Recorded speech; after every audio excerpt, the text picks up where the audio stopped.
I have set bones under mortar light and sewn men shut on the hoods of trucks, and I will tell you that I was proud of my hands. A surgeon's hands are his whole argument. Mine had been to the good schools and the bad places, and by the time I stepped off the transport at Rasha airstrip, I believed I had met every kind of competence a war could produce. I was wrong about that, and I was wrong about her, and the correction cost me nothing but my pride, which I have since decided was overpriced anyway. The airstrip sat in a bowl of pale rock a long way from anything with a name you would recognize. Heat came off the packed dirt in sheets you could almost lean against. There was a single strip of graded runway, a windsock gone to gray rags, 3 tents, 2 hardened shipping containers welded into an aid post, and a perimeter of wire and sand that the security contractors called the fence, and that a determined goat could have walked through. This was Post Havern, a forward medical station run under a humanitarian contract that everyone pretended was more neutral than it was. We patched whoever the trucks brought us. Some of them wore uniforms. Some of them did not. Out there, the line between the two was thinner than the paperwork made it sound. I came in as the trauma lead, which at Havern meant I was the senior surgeon and the loudest voice in the containers. I had been told the post ran a skeleton crew, and that I would be grateful for every trained pair of hands. I remember the man who briefed me, a tired logistician named Corliss, telling me the medics were solid, and that one of them in particular I should not underestimate. I remember nodding the way you nod at a man who has been in the sun too long. Everyone thinks their people are exceptional. It is a kind of loyalty I have learned to admire, and at the time, learned to ignore. She was the third person I met at Havern, and I did not think enough of the meeting to remember it well until later when I made myself remember it. She was standing at the tailgate of a battered ambulance, restocking a jump bag with the unhurried economy of someone who had done it 10,000 times. Not tall, sun-browned, hair cut short and practical and going a little at the temples, though she was younger than the gray suggested. Her name, they told me, was Wren. Just Wren, the way some people out there went by one name because the rest of it belonged to a life they had put down. She looked up at me, said, "Doctor," in a low, flat voice, and went back to the bag. "You're one of the paramedics," I said. I did not mean it kindly. I have replayed the sentence enough times to know exactly how it sounded. "I am," she said. "Good. We'll need litter carriers and someone to hold pressure. Stay close to the containers and you'll do fine." I watched something move behind her eyes and then decide not to be worth the trouble. "Yes, doctor," she said, and that was the end of it, and I walked into the aid post feeling I had established the natural order of the place. I was a surgeon. She carried bags. The heat pressed down on all of us equally, but only one of us, I thought, was going to save any lives. That was the first afternoon. It is a small, ugly thing to have been, and I am setting it down plainly because the whole point of what follows is that I was that man, and then I was not, and the distance between the two was closed by her and not by me. The strange thing about her hands I noticed on the second day, and I noticed it the way you notice a wrong note in a piece of music you know well. We had a boy in from a mine strike, a farm kid with his leg open to the bone, and the aid post filled with the particular controlled noise of trauma. I was working the leg. Wren was across the table from me, and I had put her there to hold pressure high on the thigh, litter carrier's work, the job you give the pair of hands you don't trust with anything finer. Her hands did not shake. That does not sound like much. Let me tell you what it is. In trauma, everyone's hands shake a little. Adrenaline is a drug and it moves through all of us, and the good ones learn to work through the tremor, to let the shaking live in the wrists and keep it out of the fingers. I have spent 20 years teaching residents to breathe it down, but there is a difference between hands that have learned to steady themselves and hands that simply do not move. Hers did not move. She had 2 fingers pressed into the femoral crease with exactly the pressure the job wanted, no more, and while the boy screamed and the light swung and I swore and cut, her hands sat on him as still as stones on a wall. Not frozen. Ready. Still the way a held breath is still. And they were scarred. I saw that too over the top of the boy's leg. The backs of both hands carried a fine pale webbing of old scar, and along the outside edge of the right index finger, the trigger side, there was a smooth burnished callus, thick as a coin, that I could not account for. A burned scar traced up under the cuff of her sleeve, old and healed to silver. These were not the hands of someone who restocked jump bags. I know what a working clinician's hands look like. These were something else, and my mind reached for a category and did not find one. And being the man I was, I set the question down and told her to keep pressure and forgot it for a day. I want to be fair to myself, because fairness is the only useful currency here. I was not stupid. I was busy, and I was arrogant, and those two things together will blind a smart man more completely than stupidity ever could. I had a boy's leg to save. I did not have time to wonder why the litter carrier held herself like a woman waiting for something to come over a hill. Havern had its own weather of personalities, and I learned it fast because a small post is a small country. The security detail were contractors, 6 of them, run by a broad, quiet man named Bell who had the flat eyes of someone who had used them professionally.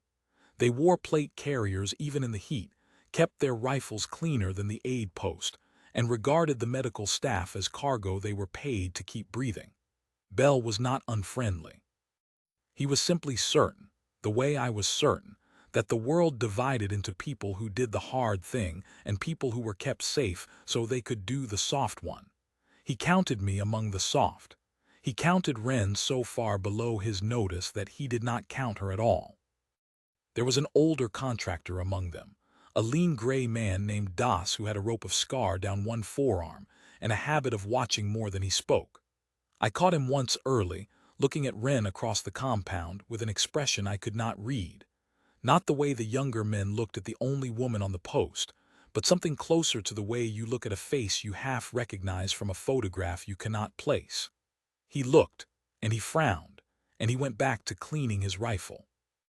I filed it as nothing. I was filing a great many things as nothing that week.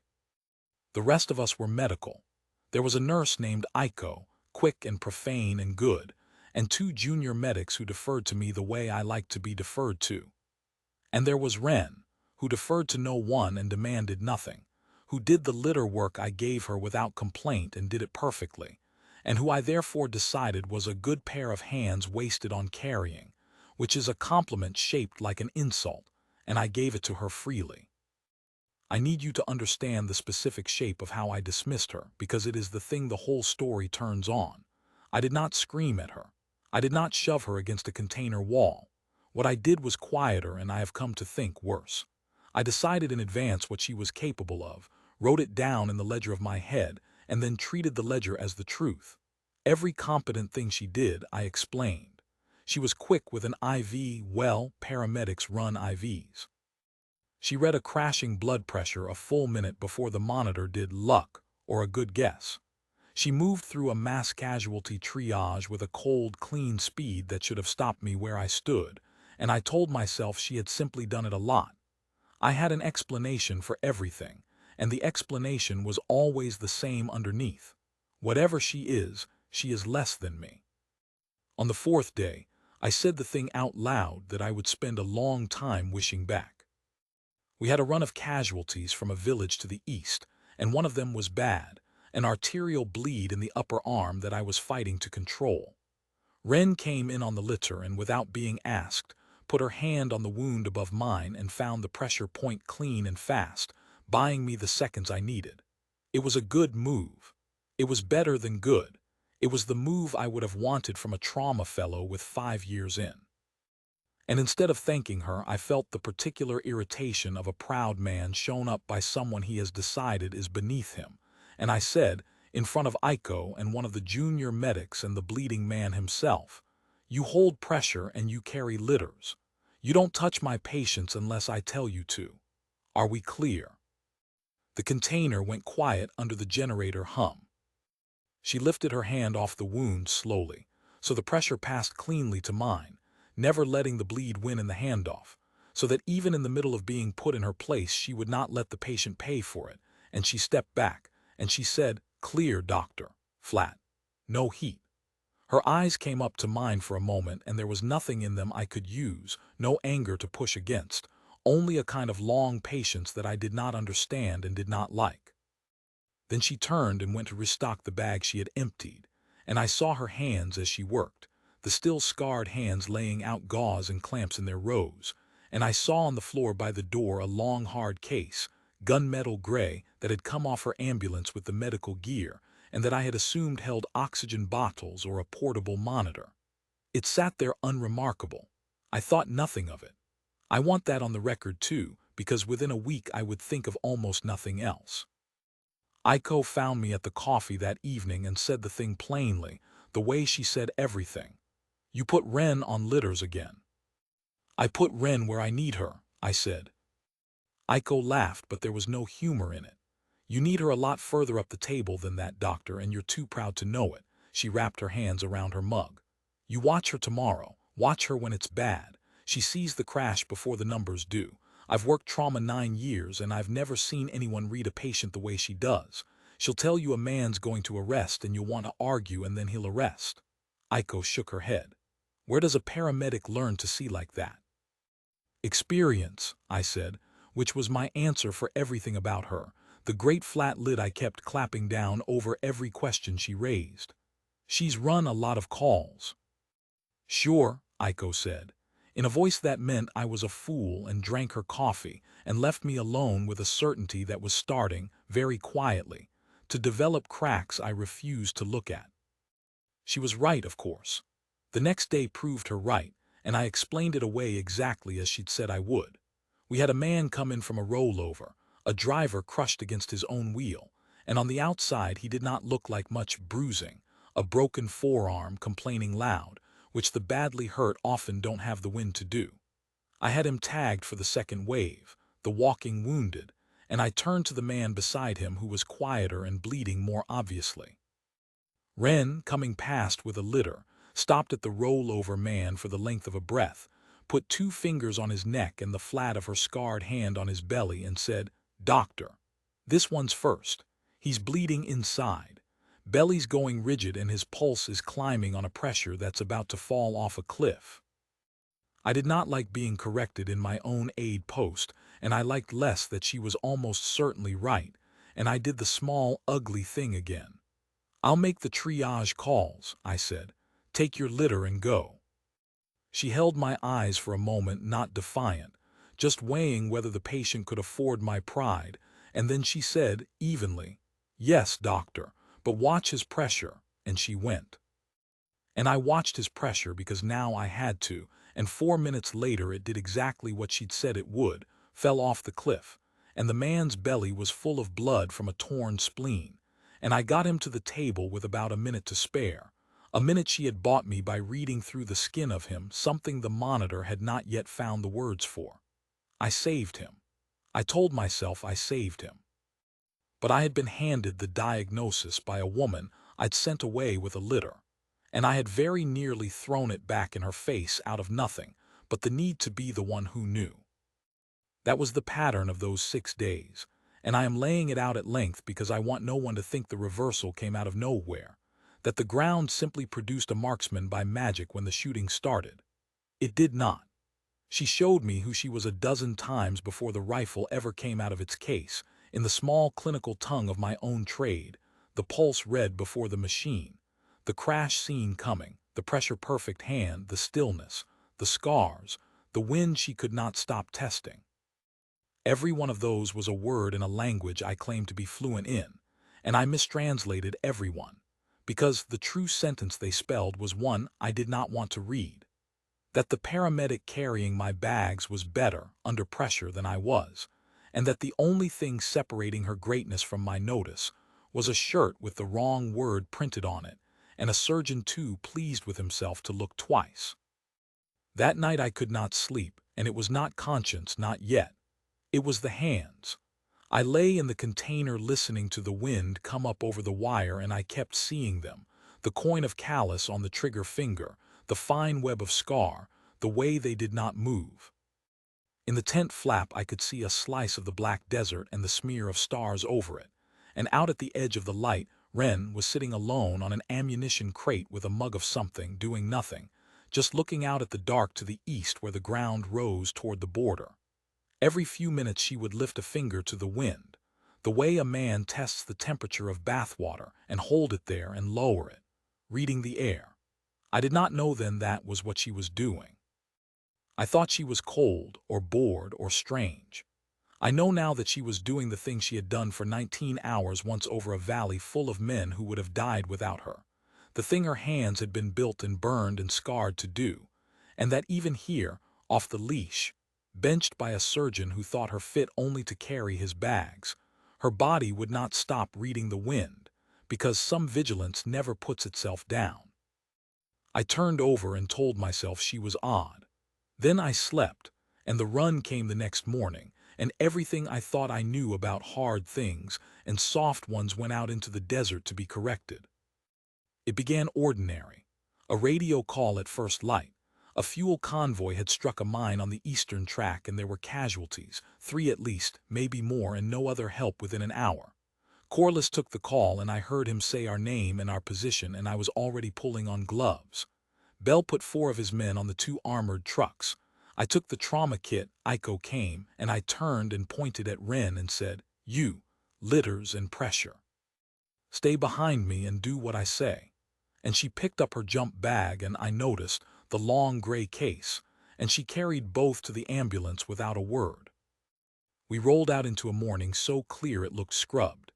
The eastern track ran up out of the bowl through a country of low ridges and dry washes, ground that folded on itself, the kind of terrain that a soldier learns to distrust because there is a hidden man behind every fold. I did not know to distrust it. I was thinking about the convoy, about how many, about tourniquet times and blood I did not have enough of. Bell, in the lead truck, was thinking about the ground. I heard him on the net, his voice gone tight and professional. "This is bad country. Everybody heads up." I thought it was contractor theater. I have since learned that when a man like Bell says the country is bad, you should already be flat. Wren, in the seat across from me in the ambulance, was not looking at the road ahead where the smoke of the convoy was starting to smudge the sky. She was looking at the ridges. Left, right, left again, a slow, steady sweep, her chin down, her eyes moving in a pattern I did not recognize as a pattern.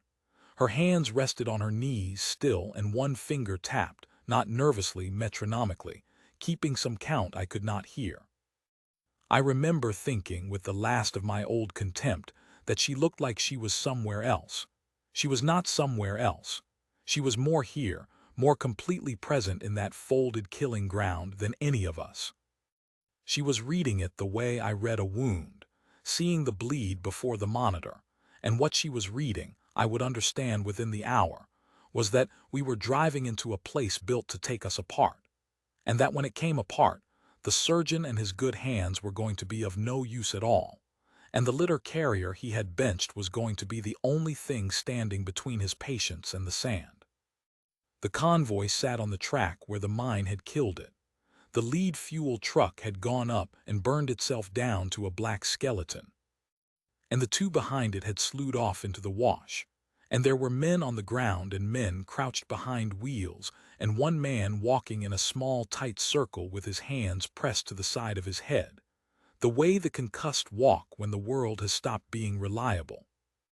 I saw all of it through a surgeon's eyes, which is to say I saw the wounds and started sorting them before we had stopped moving. 3 urgent, 1 that might already be gone, and I had my door open and my kit in my hand before Bell's voice cracked across the net loud enough to hear over the engine.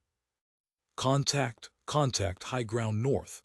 Get down, get down, get down." The ridge to our north lit up. I had heard gunfire before. I had worked inside its sound many times. I had never been the thing it was reaching for, and I will tell you that it is a wholly different noise when the rounds are meant for you. It is not the flat pop of the range. It is a tearing in the air very close to your head, a sound like cloth ripping an inch from your ear, and under it the deeper hammer of the guns themselves, and the strange small percussion of rounds hitting metal and dirt all around, tick, tick, spang, a hail with intent in it. The man walking in the circle went down. One of Bell's contractors, out in the open by the second truck, spun and dropped and did not get up clean. The morning that had looked scrubbed a minute before filled with dust and smoke, and the high panic sound of men shouting positions they could not hold. I did what my training told me to do, which was to go toward the wounded, and it was exactly the wrong thing, and it nearly killed me. I took 2 steps into the open toward the contractor who had gone down, and the ground beside my boot jumped, 3 fast strikes walking toward me, and a hand took the back of my vest and hauled me down behind the engine block of our truck, so hard the breath went out of me. It was Iko. "Stay down, you idiot," she screamed at me. "You can't fix him if you're dead." And she was right, and I hated that she was right, and I pressed myself into the dirt behind the wheel with my heart going like a fist on a door. From behind that wheel I could see the shape of the disaster. We had driven into a horseshoe. They were on the north ridge, and they had a gun up high, a belt fed, and it had the open ground between us and the convoy completely covered, a beaten zone 100 meters wide that nothing living could cross. Bell's men were pinned in 2s and 3s behind whatever they had. 2 of the convoy wounded were down in that open ground, alive, moving, one of them dragging himself a hand's width at a time toward cover he would never reach, and the contractor who had spun and dropped was out there too, face down, one leg moving. 3 men in the beaten zone. And every time one of Bell's contractors leaned out to put fire on the ridge, that high gun would rake across and drive him back. And I watched a very brave man try to go out for the crawling wounded and get turned back with rounds in the dirt around his feet. And I understood, in the cold, clear way, you understand a thing you cannot change, that those men in the open were going to die there while we watched, because there was no way across that ground. Bell knew it too. I could hear him on the net trying to raise the quick reaction force, and I could hear the answer, which was that they were 40 minutes out, and I did the arithmetic that is my whole trade and knew that 40 minutes was 3 funerals. Bell's voice, when he gave up on the net, had lost its certainty. "We can't cross," he said to no one, to all of us. "That gun's got the whole gap. We wait for QRF. Nobody moves into the open. Nobody." He looked, for the first time since I had met him, like a man who did not have an answer, and it frightened me more than the guns did. And then I heard Wren's voice, and it was the calmest sound on that whole hillside. "Bell, the gun's the only thing holding the gap. Take the gun off the ridge and your men can cross and recover. I can take the gun." I turned my head.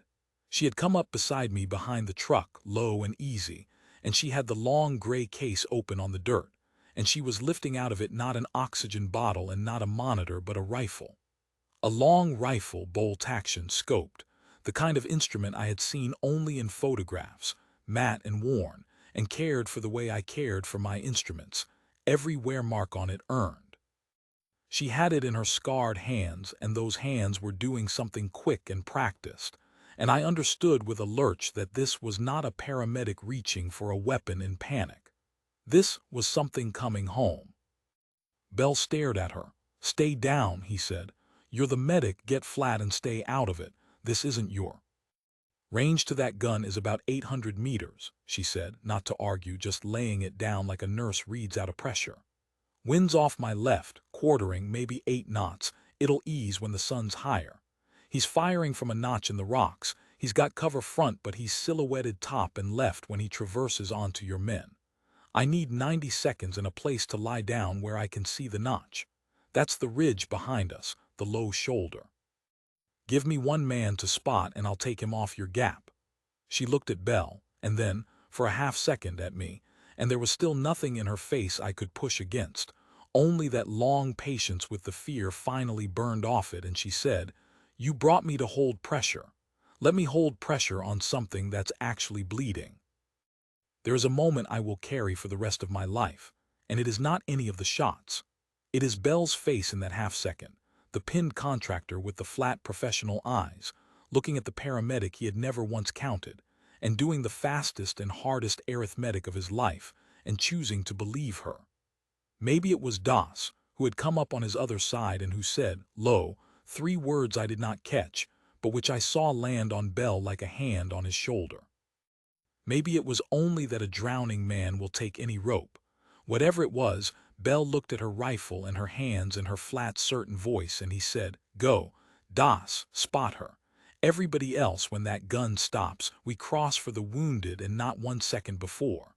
And Wren was already moving. I went with her. I want to be honest that I did not decide to.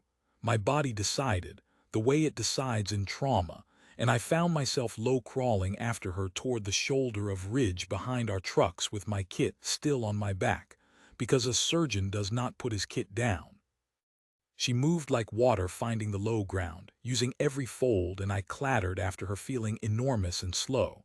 And I understood in my muscles for the first time the difference between us, not soft and hard. I had that wrong but trained and untrained. A person whose body knew this ground and a person whose body was a liability on it.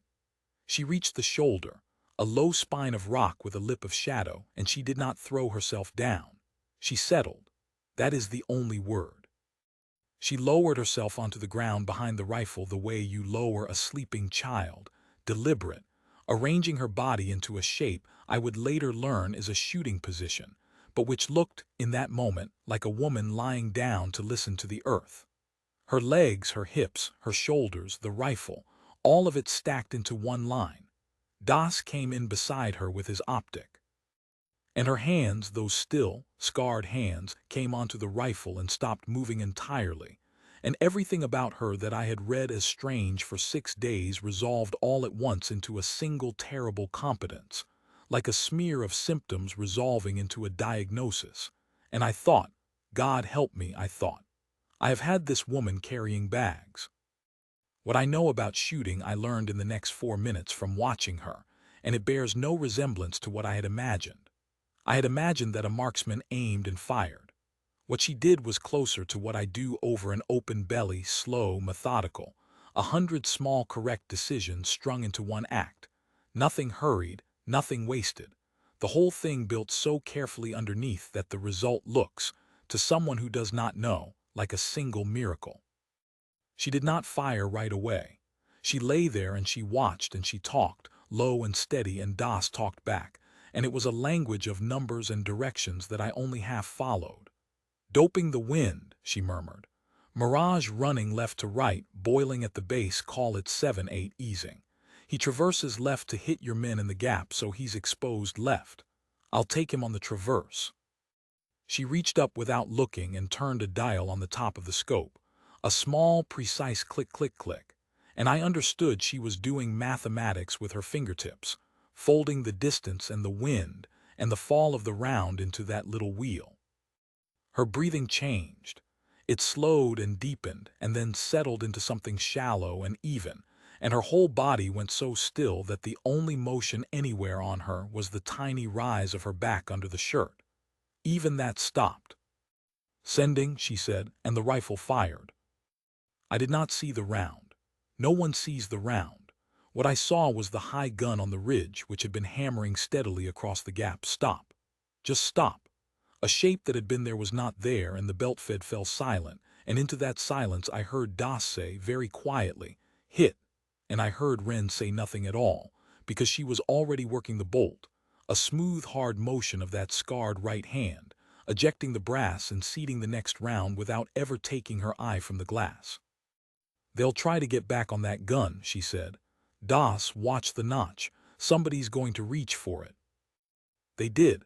A second man went for the fallen gun. I saw him now, a low scramble in the rocks, and I heard Bell on the net holding his men. Holding them, not yet, and Wren tracked the scrambling man with a movement so small I could barely see it, the muzzle drifting a hand's width, and she breathed out, and she said, "Sending" again, and fired, and the scramble stopped. She was not shooting men, I understood dimly. She was shooting the gap closed. Every round she sent went to the one place that kept those 3 men dying in the open. And each time she sent one, the beaten zone got a little less beaten. And I lay there beside a woman I had told not to touch my patients, and watched her save all 3 of them without laying a hand on any of them. "Gap's opening," she said. "Bell, the gun's down and I've got the notch. Anybody puts a head up on that ridge, he answers to me before he answers to you. "Send your men for the wounded. I'll walk them across." I have run codes where every second was a life, and I know what it is to hold a room together with your voice when everything in it wants to fly apart. I heard her do it now for a piece of ground. Bell's men came up out of their cover in pairs and went into the open at a dead run, and every instinct in my body screamed that they would be cut down, and they were not, because each time a shape moved on that ridge to fire on them, Wren was already there, a quiet sending. The bolt, the brass, and the shape stopped moving. She did not rush. That is the thing I keep returning to. Men were sprinting across open ground under her rifle, and their lives were measured in her heartbeats, and she did not rush a single shot. She let each one build, the wind, the breath, the still hands, the trigger coming back so slow I never once saw the instant it broke, and each round left exactly when it was supposed to and did exactly what it was sent to do. Methodical. Earned. The opposite of luck. I had spent 6 days explaining her away, and there was no explaining this. There was only watching it and being ashamed. They reached the first wounded man, the one who had been crawling, and got a hand under each arm and dragged him back, and the ridge tried to take them, and Wren did not let it. They reached the second, the concussed man, and brought him in, and the ridge tried again, and again she was there first. 2 down, 2 recovered. And then there was Bell's own contractor, the one who had spun and dropped early, out furthest in the gap, one leg still moving, and 2 of his men went for him. And this was the bad one, because the enemy had learned by now where the Mercy was, and had shifted a shooter of their own to a new position on the high right. A man with patience, waiting for exactly this, for the rescuers to bend over the last casualty and hold still. I saw it before Wren did, or I thought I did, a glint, a movement high on the right shoulder of the ridge, well away from the dead gun, a place none of us had been watching. I opened my mouth to shout and no sound came, but she had already stopped talking. Das had said one clipped word, right, high, new, and Wren's rifle was already coming off the notch and onto the new shoulder in one smooth arc, and I felt the whole calculus of it change, because this was a longer shot and a colder one. A man in cover she had not doped, in a wind she had to read fresh in the space of a breath, while her own people bent over a wounded man in the open below. "Farther," she said, so quiet it was almost only breath. 950. Winds picked up, full value, hold left edge. Her fingers moved on the dial, click click, faster now but no less sure. Her thumb rode the safety. The 2 rescuers below had reached the last wounded man and were lifting him, exposed, bent, still, and the enemy shooter on the high right settled to take them, and I understood that whatever happened in the next second was going to happen in Wren's stillness and nowhere else. She did not hurry. Even then, with her own people a heartbeat from dying, she did not hurry. She let the breath go halfway and stopped it, and the rifle went so still it might have been set in concrete, and she said, sending on almost no air at all, and fired. And up on the high right shoulder the waiting shooter simply came apart from his aim and was gone, and the 2 men below never even knew how close it had come, and they lifted their comrade and ran him back across the open ground and into cover, as the last of the enemy fire fell off the ridge and stopped. Silence came down over that hillside like a physical weight. It rang. Men were breathing in it and coughing in the dust, and somewhere a wounded man was moaning, but the guns were done. And into that ringing, quiet Wren worked the bolt one last time, cleared the chamber, and took her eye off the glass. And I saw her hands, those still, scarred, impossible hands, come off the rifle and rest flat on the rock for a moment, just rest, the way a runner's hands rest on his knees, and then she was already pushing up off the ground.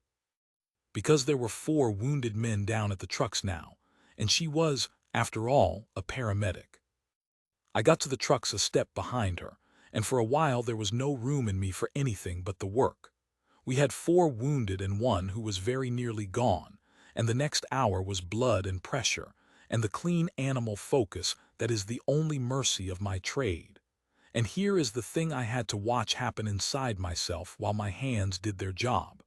My hands were shaking. Not badly, not enough to fail the men, but shaking. the ordinary human tremor of adrenaline that I had spent 20 years learning to work through, and I worked through it now. And across the casualty from me on the worst of the four, the contractor who had been furthest out in the gap and who had a sucking chest wound that was trying to kill him, worked Wren, and her hands did not shake. Of course they didn't.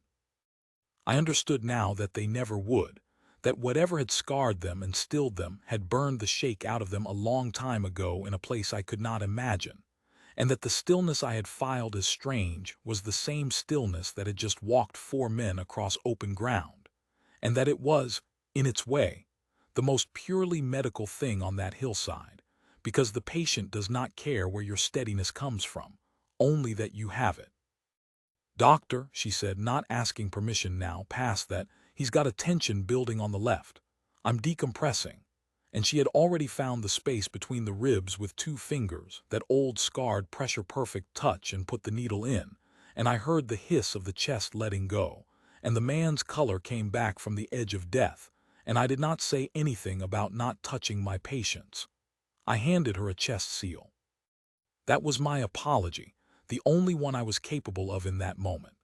I put the next instrument into her steady hand the way I would hand it to the best surgeon I had ever worked beside, and she took it without looking up, and we saved him together, the litter carrier and the surgeon, and somewhere in there the ledger in my head where I had written down what she was capable of quietly caught fire and burned to nothing.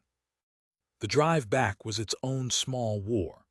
We packed the four wounded into the ambulance and one of the armored trucks and ran for Havern over that folded ground, and I spent the whole of it on my knees in the bucking box of the ambulance fighting to keep the chest man on the right side of the line. It is one thing to work trauma on a table under lights. It is another to do it in a metal box slamming over a washboard track with the lights swinging and the floor trying to throw you off your patient every few seconds. I lost my balance twice and put a hand out to catch myself, and both times there was already a hand there, hers bracing my shoulder, steadying me the way she steadied everything, so that I could keep working. She had the man's airway and I had his chest, and between us we ran a kind of wordless four-handed medicine, and I noticed, even in the middle of it, that I had stopped narrating my moves to her the way you narrate to a junior. I had started simply doing them, trusting her to be where the work needed her, the way you trust a partner and not an assistant. She was always where the work needed her. When the man's pressure dipped, she called it before I felt it under my fingers. When he needed a second unit hung, she had it hanging. When the truck lurched hard enough that a lesser pair of hands would have torn the line right out of his arm, hers rode the lurch with him, giving with the motion, and the line held. I had spent 6 days deciding what she was fit to do. Now, on my knees in the blood and the diesel stink with a man's life running through both our hands, I could not for the life of me have told you which of us was the surgeon and which the medic, and I found to my surprise that I did not want to. I only wanted him to live, and I wanted her hands where they were, and those two wants had become, somewhere on that track, the same want. Halfway back the man arrested. "Just quit, the way they do," the monitor's tone going flat and ugly in the swaying box, and before I had even registered it, Wren was on his chest, both scarred hands stacked, driving compressions with a rhythm so even and so unhurried it was almost terrible to watch. No panic in it, no wasted motion, just the machine of her body doing the one correct thing over and over while I got the drugs in. She brought him back. I want to be precise about that. I pushed the epinephrine, but she brought him back, with those still hands beating a stopped heart into starting again in a truck doing 40 over broken ground, and when his rhythm caught and steadied, she came off his chest and checked his airway and sat back on her heels for exactly one breath, and then went to the next man, because the next man was bleeding and the crisis in front of her had passed. I have restarted many hearts. I have never seen it done with less drama and more certainty than she did it that afternoon, and I understood, kneeling there, that I was watching not luck and not even talent, but the same thing Das would name for me that night, a person who had decided, somewhere long ago and for keeps, to be worth the counting, and whose hands had been made still in the keeping of that decision. We got all four back to Havern alive. The one who had nearly gone stayed nearly gone for a long time and then, on the strength of a chest that Wren had bought back from the dead in the dirt, decided to live. I did the surgery. She assisted. I will not pretend the reversal was clean and complete in that first hour. I was still, underneath, a proud man scrambling to understand what had happened to his certainty.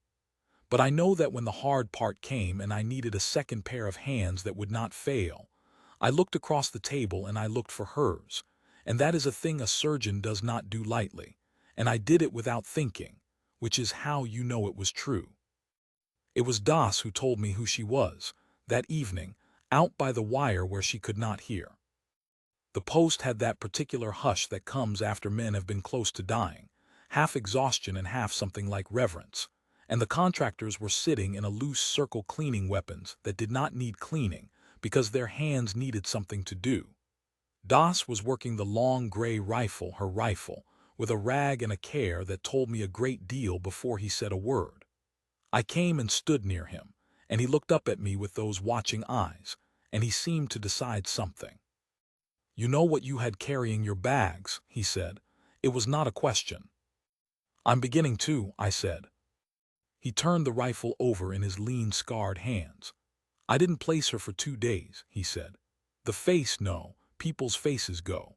But I watched her hold pressure on that farm boy and I saw the hands and I thought, I know those hands.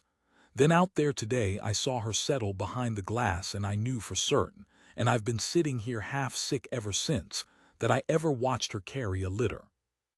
He drew a folded card out of a pouch on the rifle's stock, a range card worn soft as cloth, columns of numbers in a small hard hand, distances and wind values and dope for a dozen ranges, the private mathematics of her trade. He did not show it to me to read. He showed it to me the way you show a man a relic. "There was an element cut off in a valley a few years back," he said. "Not a place you'll have heard of and I won't name it. Whole platoon plus, pinned, written off. Command had already started writing the letters, and there was one shooter got up onto a shoulder of that valley alone and held the high ground over them for the better part of a day and a night. 19 hours. Kept the enemy off them one round at a time until relief could fight through. 19 hours behind the glass, doctor. You know what that does to a body." She came off that mountain with her hands burned from the barrel, and she'd been so still so long they had to lift her because her legs wouldn't answer, and she'd brought 19 men home who were supposed to be dead. He folded the card back into the pouch, gently, as if it might tear. "They gave the shooter a call sign afterward, in the way those things get given, half joke and half something else. Called her Kestrel. Because a kestrel's the little hawk that hangs dead, still in a wind that throw anything else, holding on nothing, holding on the air itself before it drops. You've watched her these 6 days. You tell me if that's not the truest name a person ever got given." I looked out at the wire, where she was sitting on the ammunition crate again in the last of the light, a mug of something in her still hands, her face to the east, and every so often lifting a finger to the wind and holding it there and lowering it, reading the air, because some vigilance never puts itself down.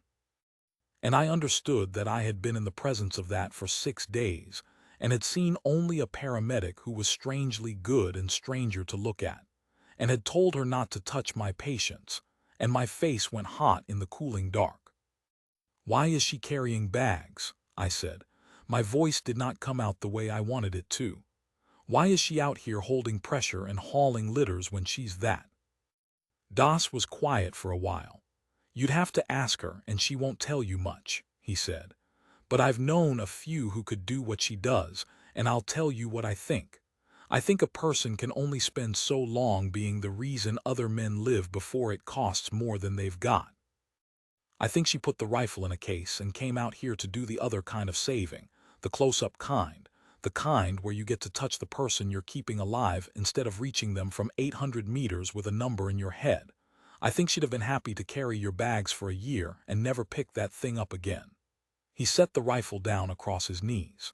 "You didn't give her the chance to be small today, doctor. The ground did. Don't you go thinking you're why she's remarkable. You're just the man who found out." The post had already begun to change around her, and I watched it happen with the strange doubled vision of a man seeing clearly for the first time.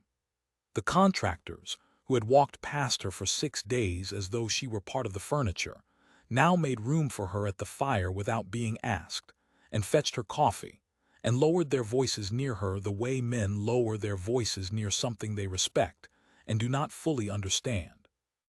Belle's men had seen what she did in the gap, and there is no arguing with a person who has watched you kept alive from 800 meters.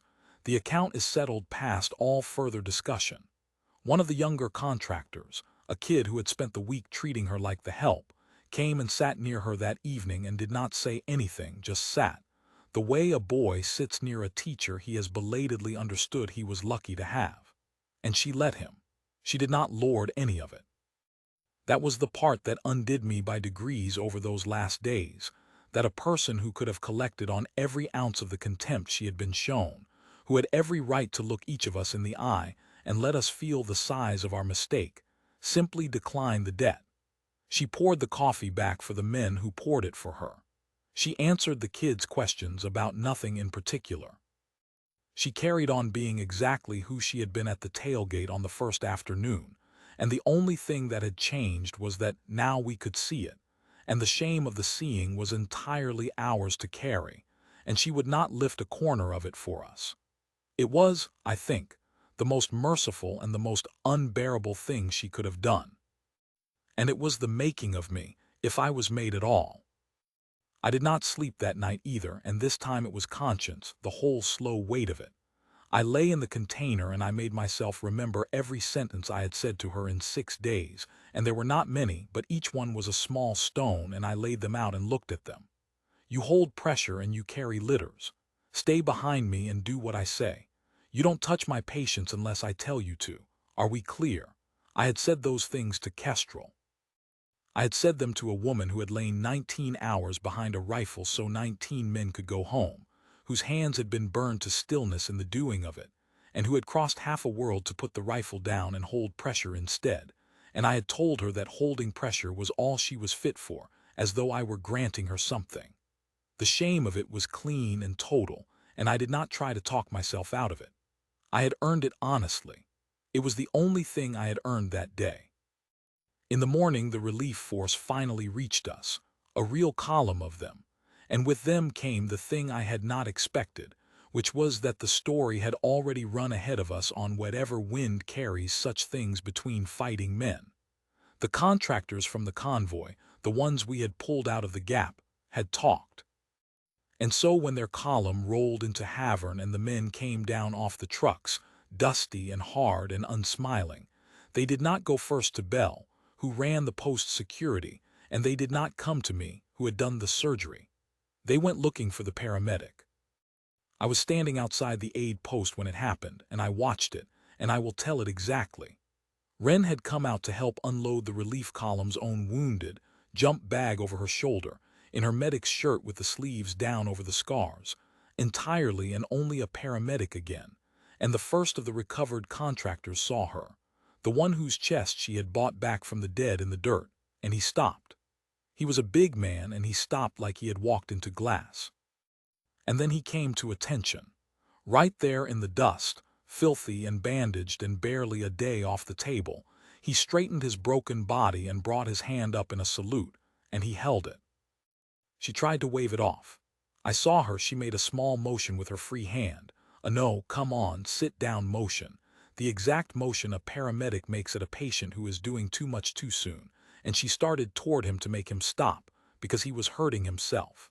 And the man would not lower his hand. He held the salute, and his eyes were wet, and the men around him saw it, and one by one down the line they understood who they were looking at, and one by one they came to attention too. Not on an order. No one called it. It moved through them like a current, contractor after contractor straightening and lifting a hand, the whole dusty column of hard men who had been written off in a valley and pulled out of a gap, standing to honor the small brown-haired woman with the jump bag who had, all their lives, been the reason some of them were still alive to stand at all. Belle was among them.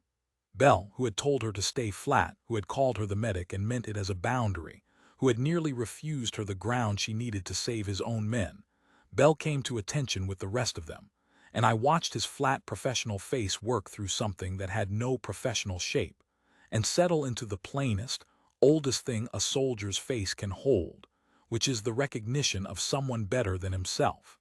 He did not look ashamed the way I felt ashamed. He looked, if anything, glad the way you are glad to find out the ground you have been standing on is bedrock and not sand. He held his salute longest of all of them. And I could not salute her. It is not my language. I have never worn the uniform that makes that gesture mean what it means, and to have thrown up a salute in that company would have been a lie. So I did the only true thing I had. I have thought a great deal since about what a surgeon has to give in place of a salute, and it comes to this: authority.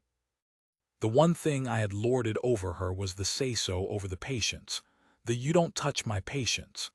And so, when the moment came for me to close my own loop with her, a few minutes later, when the salutes had come down and she had gone back to unloading wounded because that was the work in front of her, I went to her, and I stood where she could see me, and I waited until she looked up.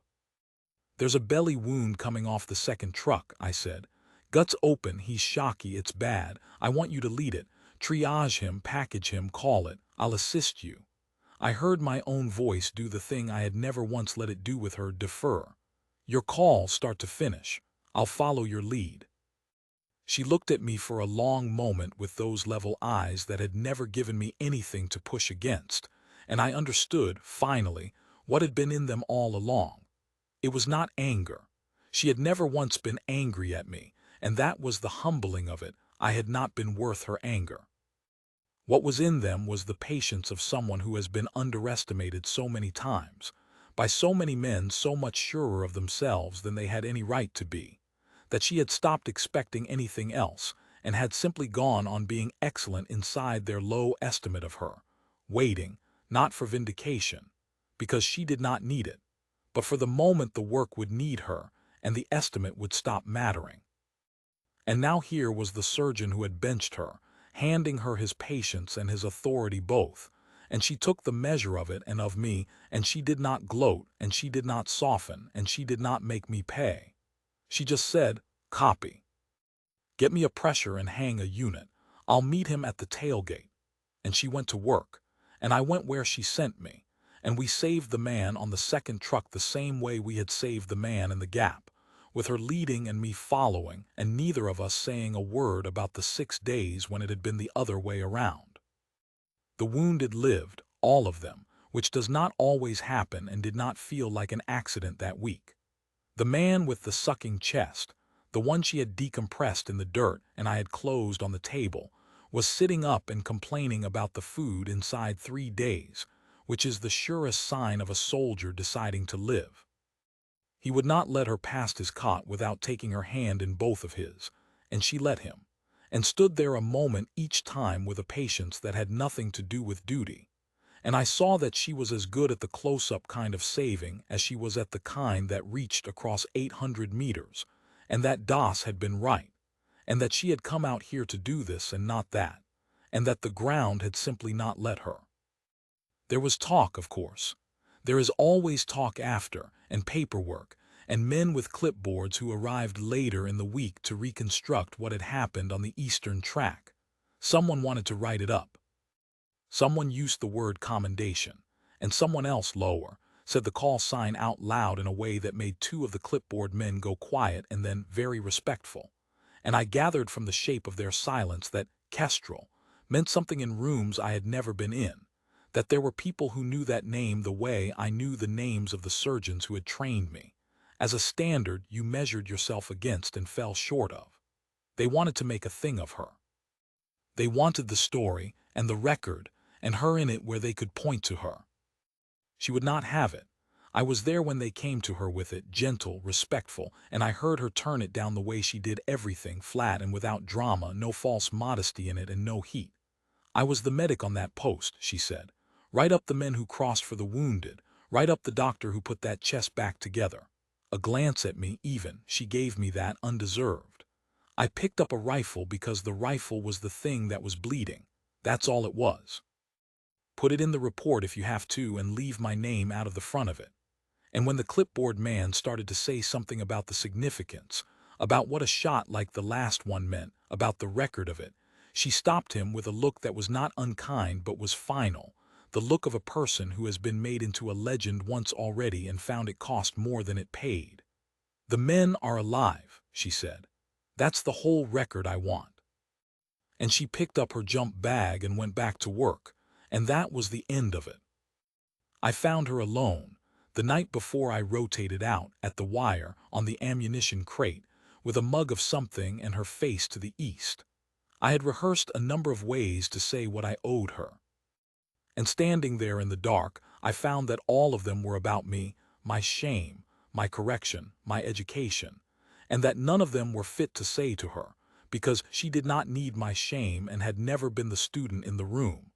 So I said the smallest true thing instead.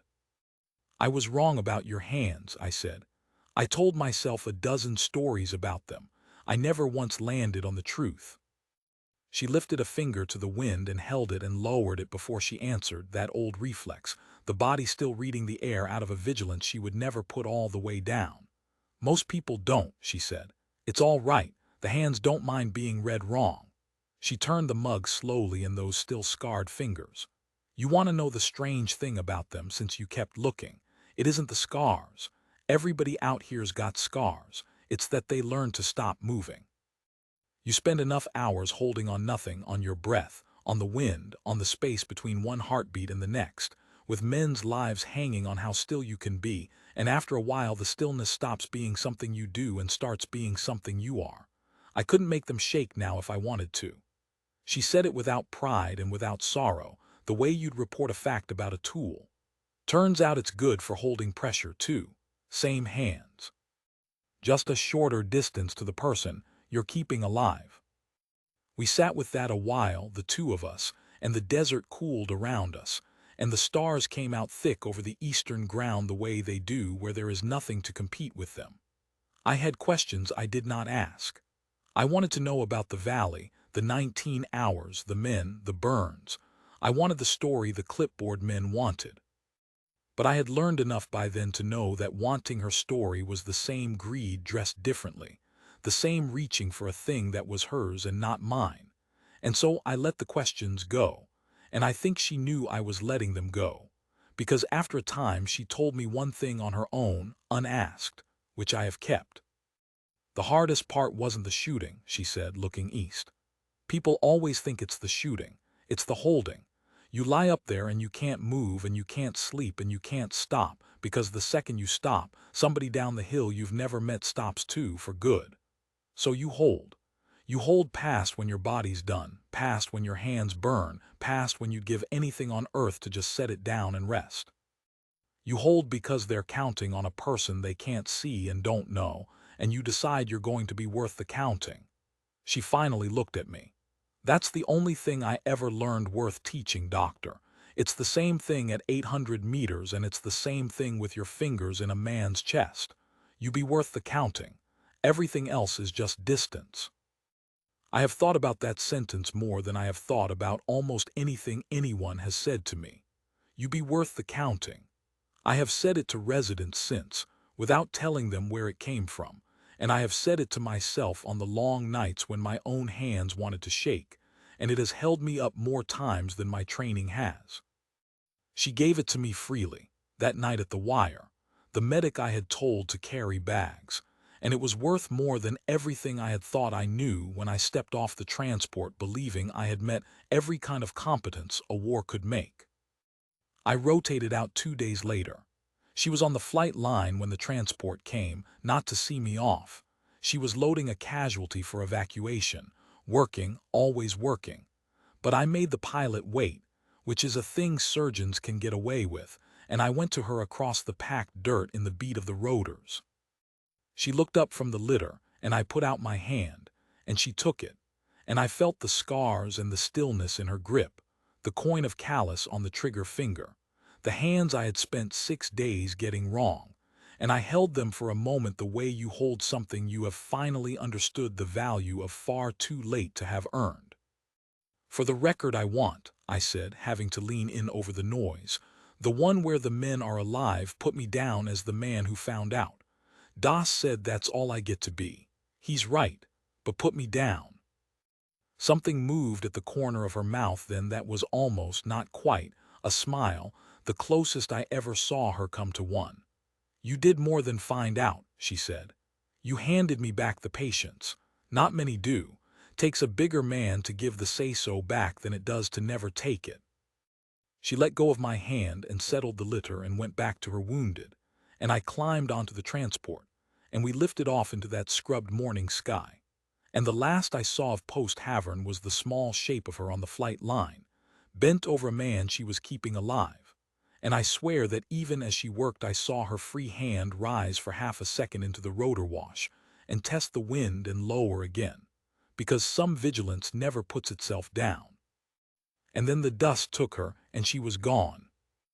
I am an older surgeon now, and a quieter one, and I have told this story only a handful of times because it does not flatter me, and stories that do not flatter the teller are the only ones worth trusting. People ask me, when I do tell it, what the strange thing about her hands was, since that is where it starts. They expect me to say the scars, or the callus, or the burns, and I let them think that is the answer for a moment because it is the easy one. But it was never the scars.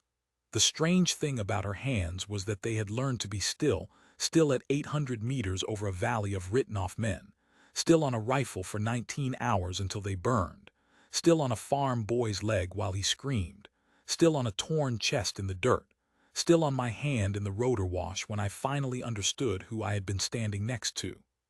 The world had a small word for what she was. It printed medic on her shirt and handed her a litter and told her to carry bags, and I, who should have known better, believed the small word, because it was easier than the true one, and because it let me stay the biggest man in the room. And then the ground told the truth the way the ground always does, and I learned what everyone who had ever been kept alive by those still hands already knew. That there was nothing ordinary about her, that there never had been, that the quiet woman restocking a jump bag at the tailgate of a battered ambulance was worth more counting than any of us, and that I had been fortunate past all deserving to be the man who found out. I was proud of my hands once. I told you that at the start, and it was true, and I am not proud of them anymore, not the way I was. I am something better now. I am careful of the hands of the person across the table from me, whoever they are, whatever the small word on their shirt says they can be trusted to do. I look at them a second time. I have learned that the stillest hands in the room are not always the surgeon's, and that the person you have decided to underestimate may be the only one who can carry all of you home, and that if you are very lucky and better than I was, you will hand them back the patients before the ground makes you. Her name was Wren. They called her Kestrel.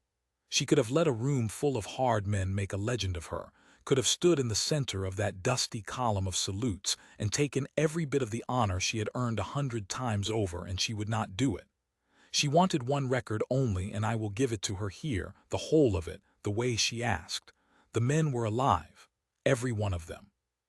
Alive because a paramedic, no one counted, picked up a rifle when the rifle was the thing that was bleeding, and then set it back in its case, and went and held pressure on the next man with the same still, scarred, extraordinary hands, a shorter distance to the person she was keeping alive, and never once asked to be called anything but the medic.